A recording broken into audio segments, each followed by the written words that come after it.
YouTube, welcome back to another Race Mood TV video. Mom and daughter vanish after trip with ex-boyfriend.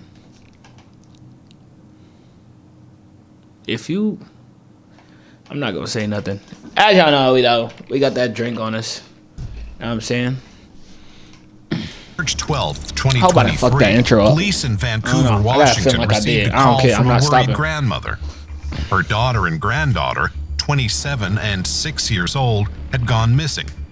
Miche was a single mother, and her daughter Layla was her whole world. There was no obvious reason for them to abscond without telling their family members. Something darker was at play.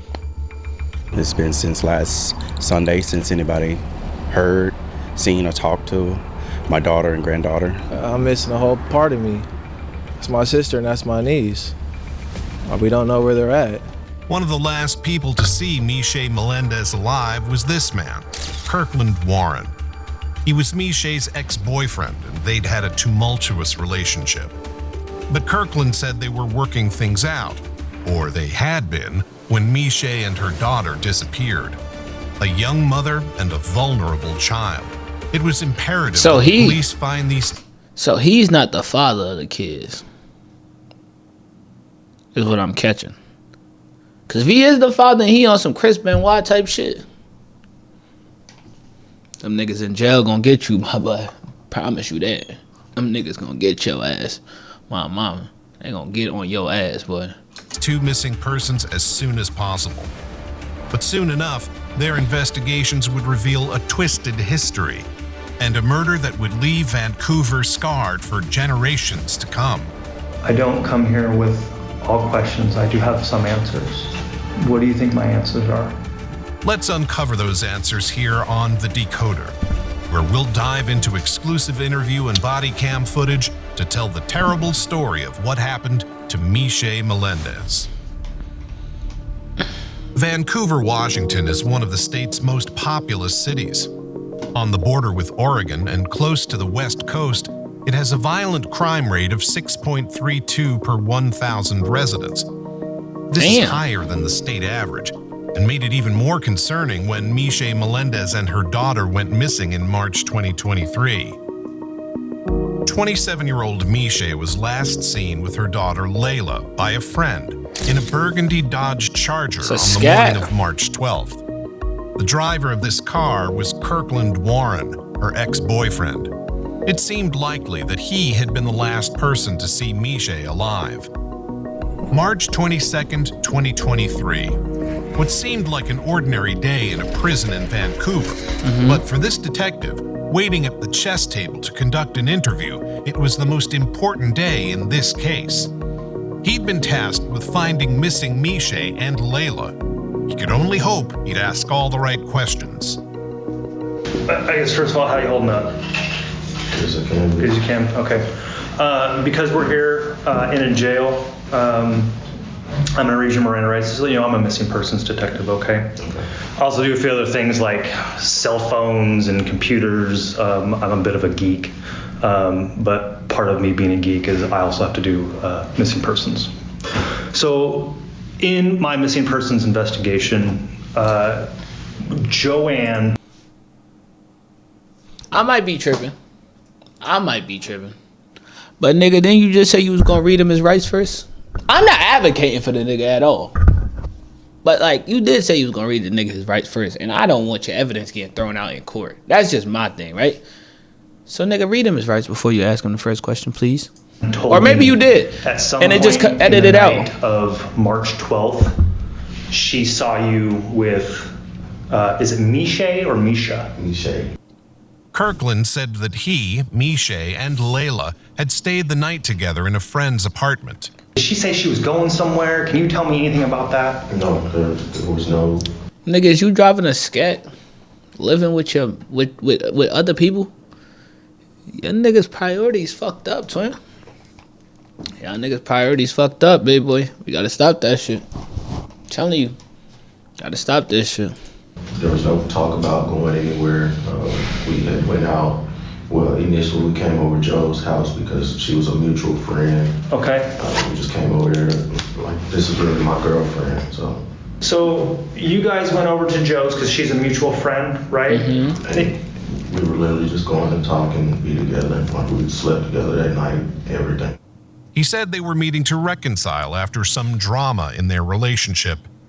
According to him, everything went well that night, and they left Joe's house in the morning as planned. Joe says that she saw, at some point in the night, you and Misha left, you guys came back, and then you and left the apartment with Misha, who apparently was out in your car. What kind of car do you drive? Charger. The Dodge Charger, right? Yeah. And then where did you guys go after that? It wasn't nighttime then. It was the morning time. We didn't go anywhere. Misha had parked the car down the street. We went down the street and took it to the car. And that was it. Kirkland told the investigator that Misha had left her car further down the street and that he drove her and her daughter over to it. He let them out and they drove away. This, according to him, was the last time he ever saw the pair alive. Misha and Layla were reported missing on March 18th, 6 days later. Misha was an independent woman with her own life, but she wouldn't do something reckless like disappear without telling her family. She took good care of her daughter, who often appeared in her TikTok videos, doing dances with her mom. Layla, though only 6, was doing well in school and had a promising life ahead of her. Misha she got the same. I don't know how I got blessed same with birth such here an as her mom. amazing Damn. daughter. She was beloved by her mom and her mom's entire family, including Misha's mother, Layla's grandmother. When her mom didn't hear from her all week, she called the police. The Vancouver Police Department conducted a welfare check on Misha's apartment and found no sign of Misha and Layla. But the next day, Misha's mom, desperately searching for her daughter and granddaughter, discovered Misha's car. It was abandoned in the Van Mall neighborhood, the same neighborhood where she and Layla had stayed with Kirkland on the night of the 11th. Kirkland said he tried to contact her that same day. Yeah, nigga, you cook. You a lying ass nigga. And I hope they whoop your ass in jail, cuz. And then I tried contacting her later on that day because she had left her purse. And then... So, I'm sorry, she left her purse? She left her purse. Okay, so she left her purse in your car? Yeah. Okay. But literally after that, Joe, even then, I had tried to, I didn't call her on a regular phone. I called her Google Duo, just because she said it was the safest. Called her Google Duo, she wasn't picking up. And this is because she's missing, right? Like you were trying to get a hold of her and you couldn't. I mean, it wasn't a big concern at first because I literally just thought she was just ignoring me for a little bit or something. Kirkland and Misha had an on-again, off-again relationship. It didn't seem unusual that she wouldn't contact him for a while. He said he went to a bagel shop after dropping her off and then to another friend's house, Nettie's. Her absence didn't concern him until she was reported missing nearly a week later. So where do you think they're at? I don't know. You don't know? Okay.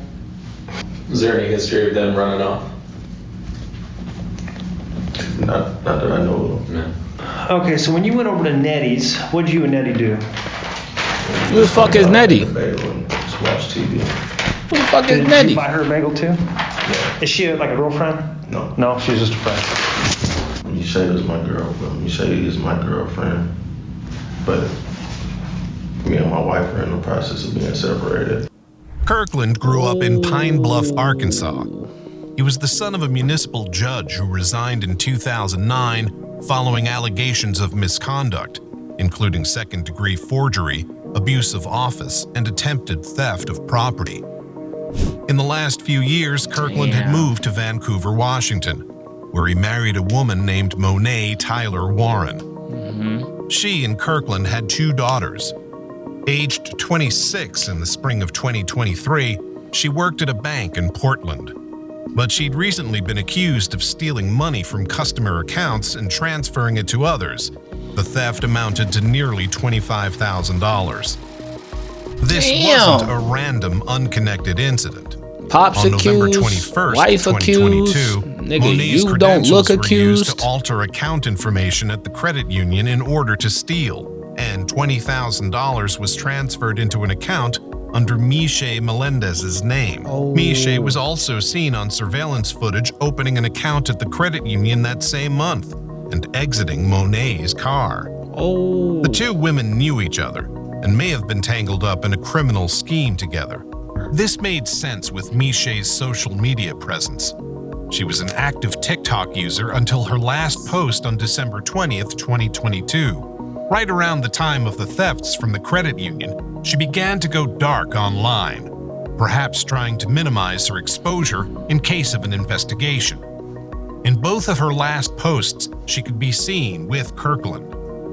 But what was Miche and Monet's connection? How had they developed the scheme if they were indeed both involved? The only thing the two women had in common was one man, this nigga? Kirkland Warren. And Monet blamed Kirkland when she was questioned by police. She said she'd been changing the account information on behalf of her husband, who'd asked her to help him steal money. He said he was divorcing Monet, but his relationship with her wasn't just turbulent, it was criminal. And this went for his relationship with Miche, too. They'd been staying at their friend's apartment instead of one of their own for a specific reason, a restraining order. You guys were going to stay, how long you guys been staying there? Literally the first night. Okay, gotcha. Because we, like I said, wasn't trying to violate or get caught violating. Understood. The previous December, Miche had called 911 to report that Kirkland had assaulted her, including... That's what I wanted to say at the start of it. I'm pretty sure this shit has something to do with domestic violence at one point. You niggas need to stop putting your hands on these females, cause let that be my sister, fam. Let that be my sister, fam. I'm gonna whoop your ass on my bro. Like, you niggas need to stop putting your hands on these females, bro. Stop that shit. Including firing shots at her balcony window as she was looking outside. In February, investigators had corroborated her story with a friend who was also present during the altercation. But a mere 2 weeks later, on February 17th, Miche recanted the accusation. She said she'd lied about the shooting and that she and her friend both had mental health and substance abuse problems. She discredited herself and wanted the police to assure her that Kirkland wouldn't be arrested. But the police found this suspicious. On March 2nd, they arrested Kirkland on charges of second-degree domestic violence assault, drive-by shooting, making a false statement, harassment, and possession of a stolen firearm. The prosecutor said he posed an extreme risk to Miche's safety, with a score of 31 on a scale of 1 to 18. Damn! The judge held him on bail of $100,000. Damn, nigga, you cooked the scale. Fuck, broke the... You cooked the motherfucker. Damn. And ordered a domestic violence no-contact order. Kirkland violated this order within only hours of its issue. He called Miche twice from the Clark County Jail, saying she was the reason he'd been arrested and that he needed her to get the charges dropped. She said she was trying her best. He was released on bail later that day, but was cited in court for violating the no-contact order. A higher bail and GPS monitoring was ordered on March 6th, but the next day, the case was dismissed, and he was not fitted with a GPS monitor. They're not protected. DV has never really been taken seriously. The restraining orders are false security blankets. He was released with no GPS in the first place. With this troubled history, he was the first suspect the police looked to in their investigation of the mother and daughter's disappearance. They served a search warrant for his house and car, and on March 19th, they took him into custody based on the violation of the order. Hey, show me your hands, it's the police. Put your hands on top of your head and release your fingers. Listen, you are under arrest for a violation, okay? Do you understand? If you do not obey commands, force may be used against you. Do you understand? This gave the police the opportunity to interview him about Miche and Layla. So, I mean, I'm trying to gather leads, right? So if you were me, where would you go looking for, and again, if I find I'm likely going to find Miche, right? So where do you think they're hiding out at? Where do you think would go? Where would she want to be? I don't know. The only, and then like I said, again, I'm not trying to point fingers or anything. Her ex-husband literally took and wouldn't give her back for a couple days, and we had an issue. Damn, you trying to throw that nigga under the When was bus? that? Where is the father for this child at? Last year, maybe. I'm guessing the father is the Kirkland ex-husband. suggested that But maybe where is bro Miche's at? ex-husband had something to do with it. But the police had already visited him and determined that Miche and Layla weren't with him. And unlike Kirkland, he didn't have an outstanding no-contact order against him. Fair enough. I'm trying not to get too involved in your other case, right? But like I said, I'm more interested in that little girl. Okay, that is, Miche could be anywhere, right? But I mean, I'm sure you love that little girl like everybody else, right? I mean, that little girl got a lot of family, right? Two of my own. Mm-hmm. And I'm telling you, I'm really, when Miche gave her brother the card, I'm the one that got up in the morning to take Layla to school every morning. And you're kind of soft-spoken. Do you mind if I pull up a chair? Sweet, man. Okay, so this is why he pulled up the chair in the first place. I got a lot of shit I'm already dealing with, and this just makes everything worse. Like what? Like your other cases? Yeah. All right. Well, I only had one other case, and I've never ran from it. I've always been at every court date on time. I posted bail, never got in trouble since. This is the most trouble I've been in since then. Kirkland presented it. Why he trying to act like his case is like some shit slight, like petty theft or some shit? Nigga, you was shooting at this woman, man. Fuck are you talking about, bro? You was shooting at this woman. And she got a kid, so that means you was basically shooting at the kid if the kid was in the crib. Even if the kid wasn't in the crib, if you didn't go in the crib and you just came around that bitch shooting, you don't know that the kid not in the crib. What the fuck? Himself, if not as an Niggas upstanding killed me, citizen, bro. then at least one who was trying to do better and was complying with the terms of his past run-ins with the law. But this wasn't true. Because there was something else the investigators knew about him. Something that made him even more of a suspicious figure. Where did you live before you lived here? Arkansas. Kirkland hadn't left Arkansas just because he longed for the western seaboard. He'd fled another criminal case, this time a murder. In November 2017, a 57-year-old man called Curtis Urquhart went missing in Pine Bluff, Arkansas. Earlier that year, he'd been charged with second-degree forgery and theft of property. His body was discovered lying in a ditch by 3 men on December 11th. He'd been shot in the head, and his body had been mutilated by wildlife.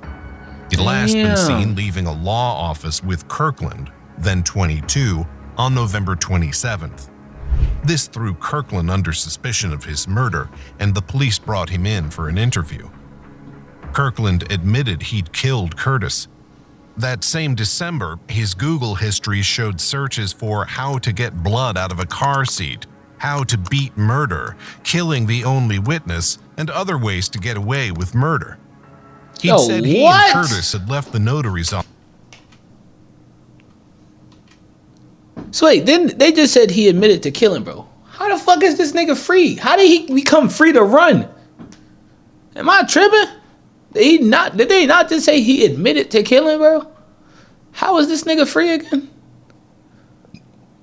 If police in Arkansas did they fucking job in the first place, this nigga would have never been able to get to this damn female. Y'all niggas, see, man.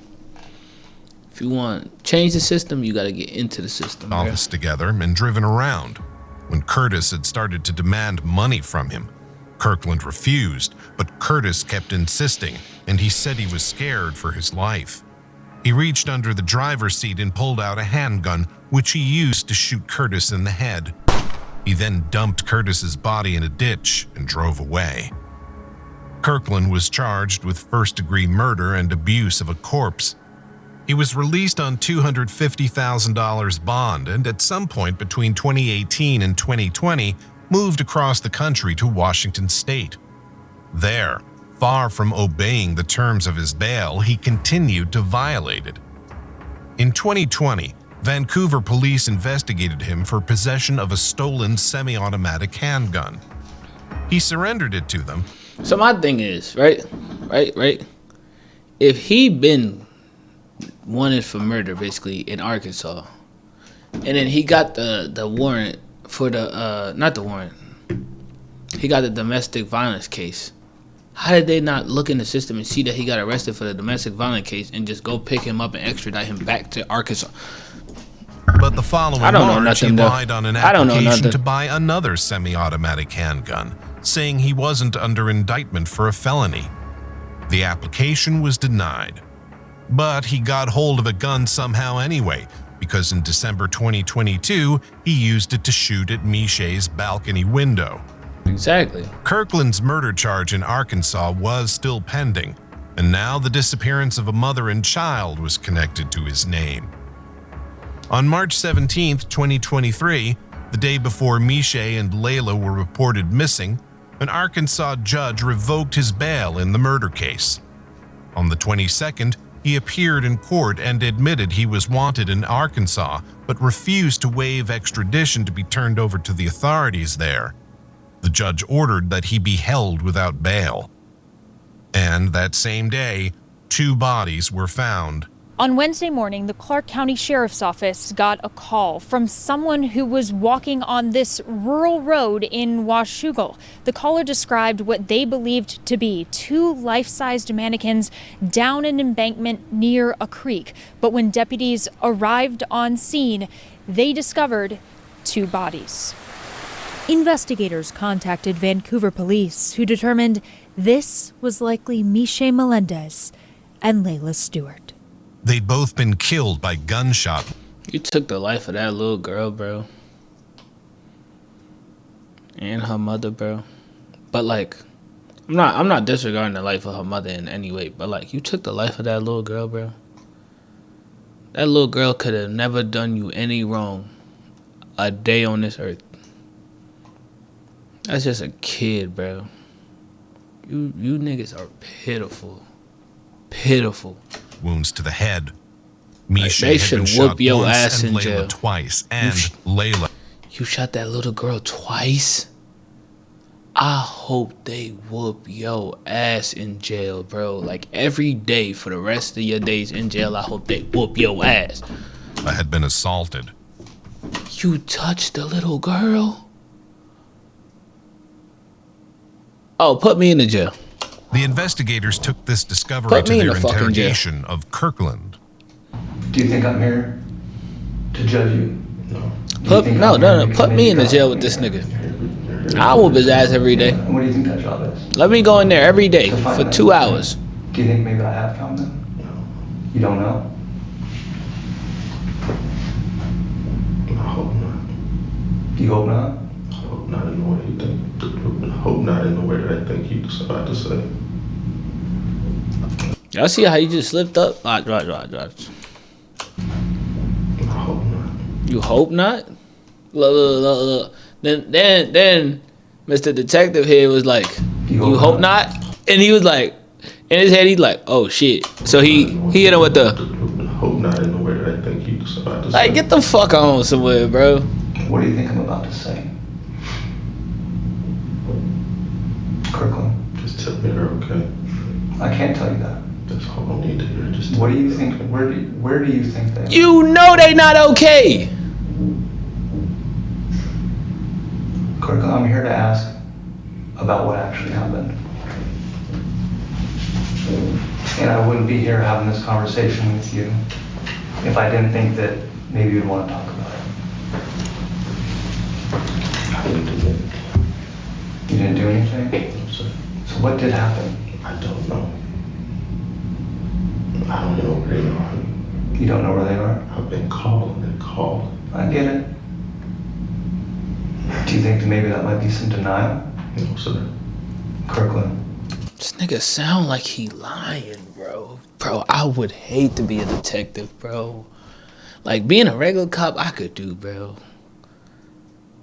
But being a detective and having to sit here, knowing the truth as a detective, bro, and, like, watching people, like, when you know the truth and they lying to you, bro, holy shit, bro. That would fuck with my mental so bad. Fair enough, man. I'm not here to about that I stuff. don't remember from it. Then tell me about what happened to that baby. I don't know. You do know. I don't. Kirkland, I don't want to go down the road with all the stuff that I have on my phone. I want to hear it from a man. You're a man, right? I am. You're a man that maybe made a mistake, not a monster? A monster. I made my mistakes in the past. So tell me about the mistake that happened. The one in Arkansas? No, I don't. Not about that, man. Tell me about this baby. I don't know. Kirkland tried to bring the conversation back to his past charges, including the murder in Arkansas. But he'd already confessed to that. This was something new, and it displayed eerily similar hallmarks to the killing of Curtis Urquhart. They'd been shot in the head like Curtis and left in a ditch also like Curtis. Bro, I ain't gonna lie, bro. I don't know what that little girl could have did to him for him to do that to that little girl, bro. What did the mother do? I don't know. But that little girl could have never done nothing to him to deserve that, bro. I was there. I was at the scene. I know what road you were off of. I know why there's mud on your car. I know why there's tire tracks down that little road that goes up where you turned around and went back. I know all that stuff. I don't need to know if you did it. Everyone wants to know why.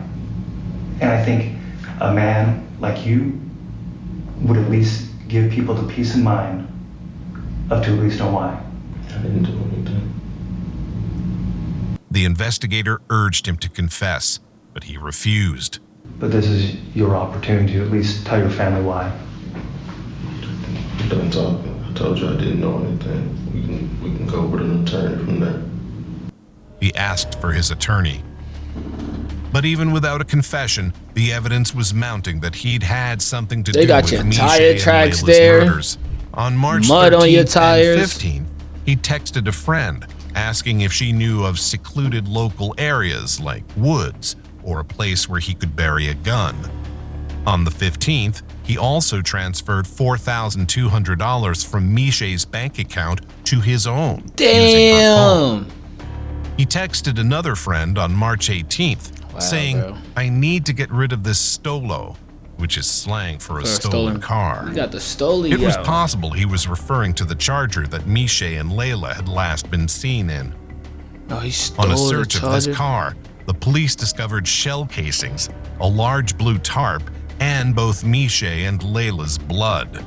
It seemed certain that they'd been killed in his car.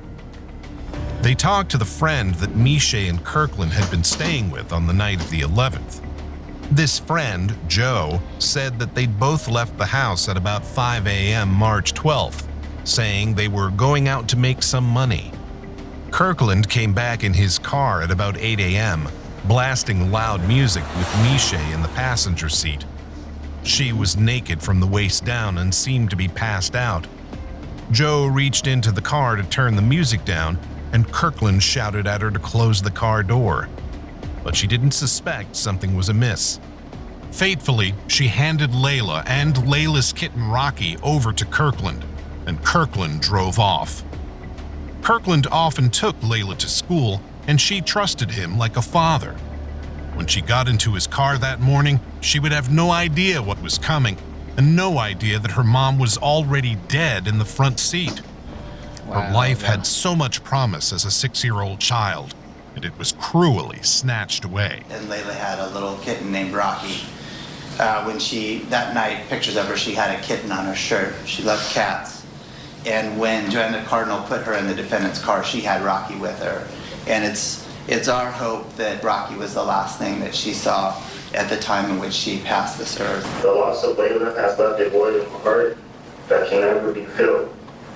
Every day, I wake up with the pain, knowing that my little girl will never grow up. Our family has been torn apart by grief and the endless questions that haunt us every day. Why? He a 7-year-old and then shot her and killed her. You have judges that they gonna whoop his that's what I'm saying. Why was this nigga free in the first place, bro? Like, this shit blowing me, gang. A district attorney. Why was this nigga free? Him bail? Why would you give somebody bail who has this kind of a history. With all the evidence mounting, like all these niggas failed this little girl, bro. He then claimed that he'd given Miche a pistol to use Judge in to protect Arkansas herself failed in her her. line of work, This nigga that gave him bail after the domestic violence shit failed her. No ankle monitor failed that little girl, man. These niggas fucked up. And she'd fumbled with her gun during the conversation. She'd accidentally shot her daughter twice and then herself. This was what he claimed. But why try to hide the bodies?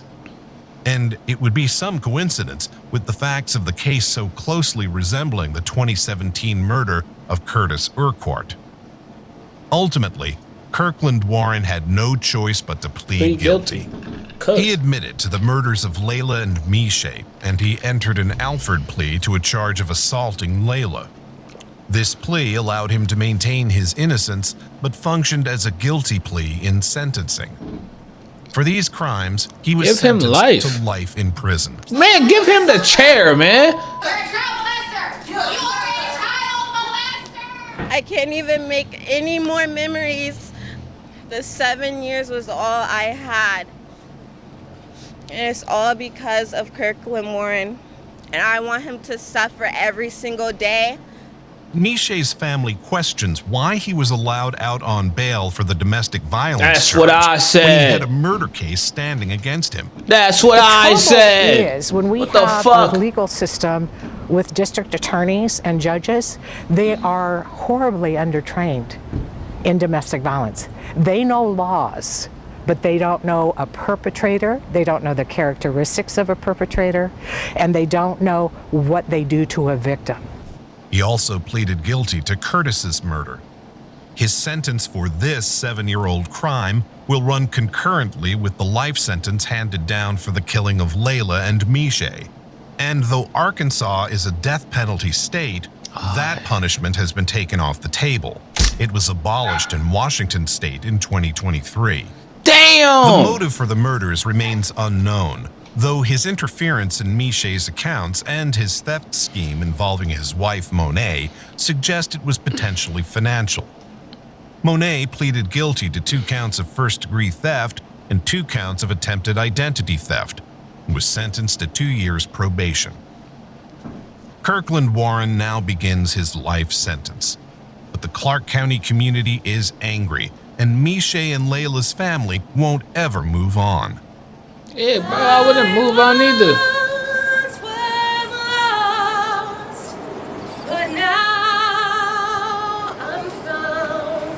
From the family to the larger community, this tragic case has brought many tears. At a vigil at Vancouver's Esther Short Park the weekend after Miche and Layla's bodies were found, hundreds came out to remember and honor them, including Layla's classmates. We really want to honor the family and make sure they get like lots of support for that Layla and her mom is gone. Close friends with Layla and Miche. Layla was pretty much my niece. So yeah, this has been very heartbreaking. We hope something changes. We hope that if a victim comes out and they're scared, that the police do way more than what they did for her. What do you think about this tragic story? Bro, oh my God, bro. R.I.P. both of them, bro. Bro. The system failed that girl's mother and that little girl so much, bro. So fucking much. It's actually shameful, bro. Like so fucking shameful. Appreciate y'all boys for watching, man. I'll catch you on the next one.